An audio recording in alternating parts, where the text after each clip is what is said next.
صنعت د صنعت وده دا موقوفه ده په زراعت باندې، ځکه چې زراعت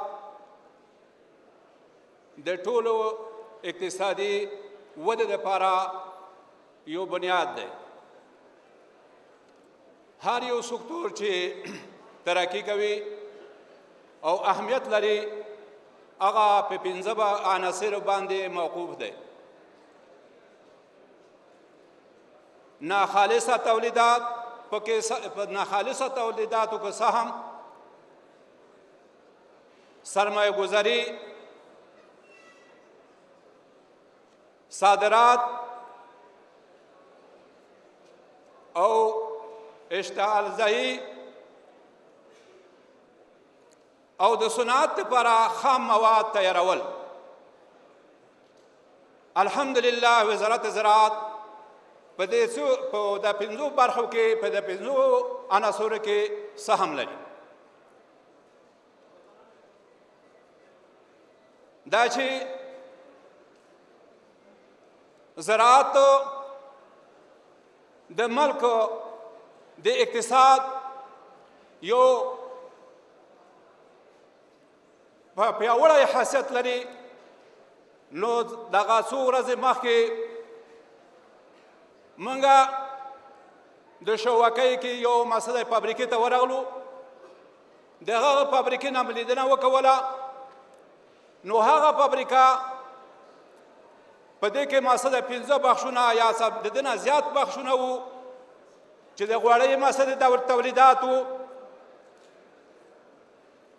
او د شولې ته مسله هغه پروسس وو، پدمیل مسله د چرګانو د سکتور.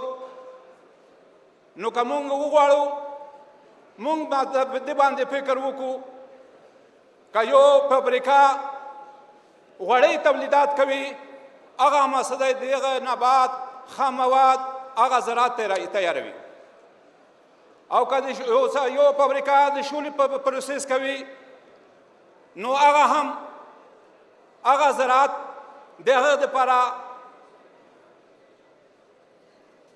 خام مواد برابروي. نو ورونو اصل زما هدف دا دی چې د سرمایه گذاران یا هغه ملي تجاران په زراعت سکتور کې سرمایه گذاري کول انشاءالله مونږ کولی شو چې په خپل ځان باندې خودکفا شو. د چرګانو خبره وشوله چې کله فتوحات راغله په ټول افغانستان کې 2.5 زره د چرګانو فرمونه موجود وو، خو الحمدلله په دې سکتور باندې کوشش وشو، دا سکتور حمایه شو. نن تقریبا مسله 11 زره د دې نه هم زیات فرمونه موږ لرو. مونږ په چرګانو کې د چرګانو په ګوشتي هغه کې مونږ خودکفایي ته رسېدلی یو. نو که مونږ په هر سکتور کې سرمایه گذاري وکوله او دې ته م وده ورکوله نو انشاءالله مونږ مسله په هر یو هغه کې خودکفایي ته رسېږو. الله رب العالمین دې مونږ ته او ټول مسله هغه صنعت والا ته توفیق ورکړو چې د خپل ملک خپل ملک سرمایه گذاري هم وکړو او د ملک د ترقۍ لپاره د خودکفایي لپاره شپه او ورځ مسله خپل کار وکوي چې د دنیا د احتیاج نه خلاص شو. السلام علیکم ورحمة الله وبرکاته.